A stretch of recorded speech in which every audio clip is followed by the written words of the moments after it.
Weather, spring is just around the corner, and it feels like spring out there this evening. Get outside and enjoy it.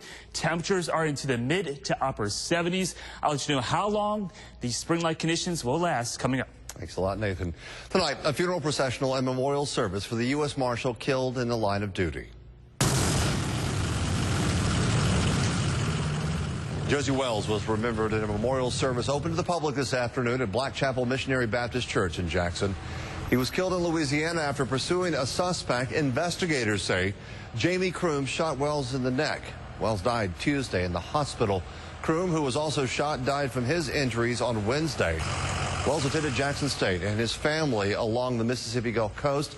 Another memorial service will be held at Baptist Church in Wade, Mississippi tomorrow before his funeral, also at that church on Tuesday.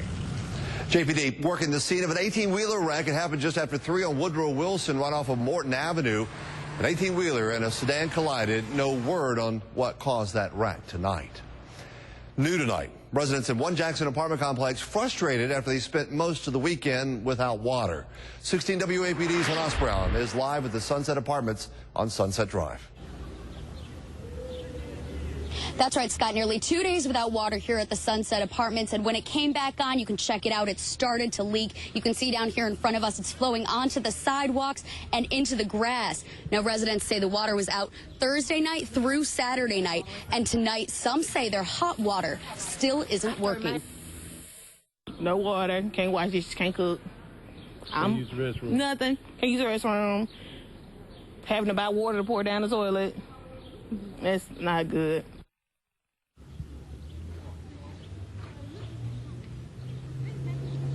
Now, this is Section 8 housing. HUD pays the rent for most of the people living here. We reached out to the management, even calling their emergency maintenance hotline, but we still have yet to hear back. Live in Jackson, Hadas Brown, 16 WAPT News. All right, thanks a lot, Hadas. 5 people escaped a burning house fire early this morning. 16 WAPT's Allie Ware spoke to the owner of that home, who says this isn't the first time he's lost a home to a fire. We homeless now. Came to the front door and opened the door, and there was a fire.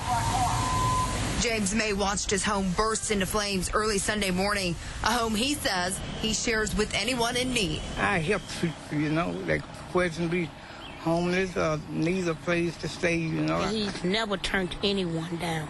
Never. Now all 5 people who were living in the home on McCary Street have nowhere to go. And it's not the first time James May has had a home burn. And had 1, 2, 3, 4, the whole building that burned down on White House Road. The fire department is still investigating the cause of the fire, but those that live there say they think it's arson. My porch caught fire. Somebody set it afire. Every fire I had out here mostly was started from the front on the outside. The fire department tells us that there were no injuries reported in this fire. In Jackson, Allie Ware, 16 WAPT News. The Jackson Fire Department tells us its investigation into that fire is still ongoing. A pedestrian killed on I-55. The Hinds County coroner confirms a car hit and killed a person on I-55 south at Bounds Road in Byram. It happened around 3 this morning. Our crews caught an ambulance taking away 2 other people from that scene. Officials shut down the interstate for about an hour while they cleared the wreck. Authorities have still not released the identity of the victim. This evening, deputies are investigating a deadly stabbing in Holmes County.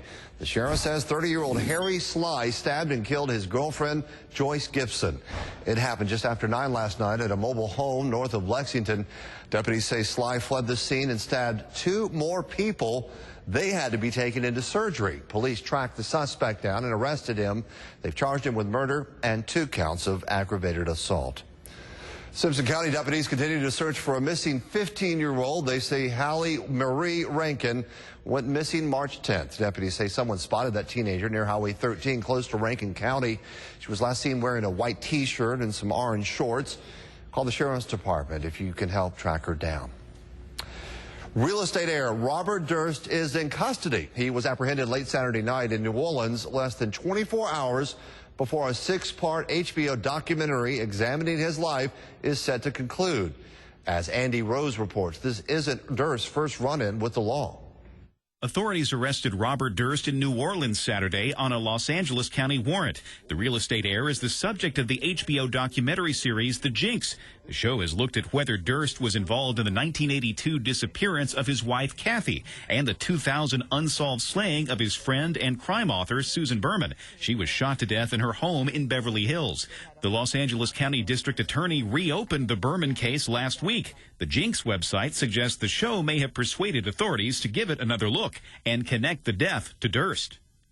If you back him in a corner, if you threaten his freedom, he'll kill you. Jinx producers say investigators believe Durst knows what happened to his wife. The documentary explores the possibility that Berman was murdered because she also knew Kathy Durst's fate. With the jury, find the defendant, Robert Durst, not guilty. Durst is no stranger to controversy. The millionaire was charged in 2003 for the murder and dismemberment of a neighbor in Galveston, Texas. Durst said he acted in self-defense. A jury acquitted him in that case. A New Orleans extradition hearing is set for Monday. Durst's attorney says his client will fight the charges in Los Angeles as soon as possible. I'm Andy Rose reporting. Durst is the son of real estate mogul Seymour Durst. The Durst family owns several buildings throughout New York City. The Jinx wraps up tonight on HBO. Breaking news tonight, Selection Sunday has officially finished, and Ole Miss did hear its name called. The Rebels were considered a bubble team heading into today, but they lost 4 of their final 5 games, including that heartbreaking loss in the SEC tournament to South Carolina. We'll have more on this later in sports. 3 people still in the hospital this morning after a gunman opened fire on a Brookhaven family. Police say Jimmy Lyons shot 5 people, including 3 children, in a home on South 1st Street Friday morning. 2 victims, Jermaine Sims and his 9-year-old daughter, Jemiah Sims, died from their injuries. Police have charged Lyons with murder and aggravated assault. Former Long Beach police officer indicted on statutory rape charges. Prosecutors say 45-year-old Patrick Kliss had sex with a 15-year-old girl. Detectives arrested him last April after the girl's father read her diary, then brought that diary to the police station. Investigators say they found a Facebook page where Kliss and a girl using an alias posted pictures claiming they were married. A trial date has not yet been set. Hundreds gathered at Stronger Hope Baptist Church for the annual Blessing of the Bikes. The church teams up with Southern Mississippi Motorcycle Training to host the kickoff to riding season. Lots of entertainment, food, vendors, and a special rider on the parking lot for bikers. But organizers say they're also there to send a message. So we have so many bikers out there that are losing their lives. We have so many people that are not paying attention to the bikers riding. The bikers have just as much right on the road as a vehicle. And so we just want to make sure that everyone understands. We want them to look twice, save a life. This was the 5th time that church and bike group has hosted this event. A Jackson basketball team fighting to play in a national tournament in New York. Tomorrow is the deadline for Callaway to accept the invitation to play in the Dick's National Championship tourney. USA Today ranks the Chargers as the number 3 team in the country. But because of state rules, the team is being barred from playing at Madison Square Garden. Officials say players have missed too much school due to away games. Now coaches are asking the state executive board to grant an exception. More than 1,600 people have signed an online petition. We have a link to that petition at our website at WAPT.com. The 2015 Home Show just wrapped up at the Trade Mart. This year's showcase features more than 200 exhibits with thousands of designer products available.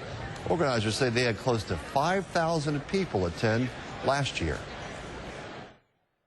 The show is great. We've been part of it for many, many years. And obviously what we feel is important, people who don't even think they want anything, come down here to the show and find something they're interested in and end up buying it.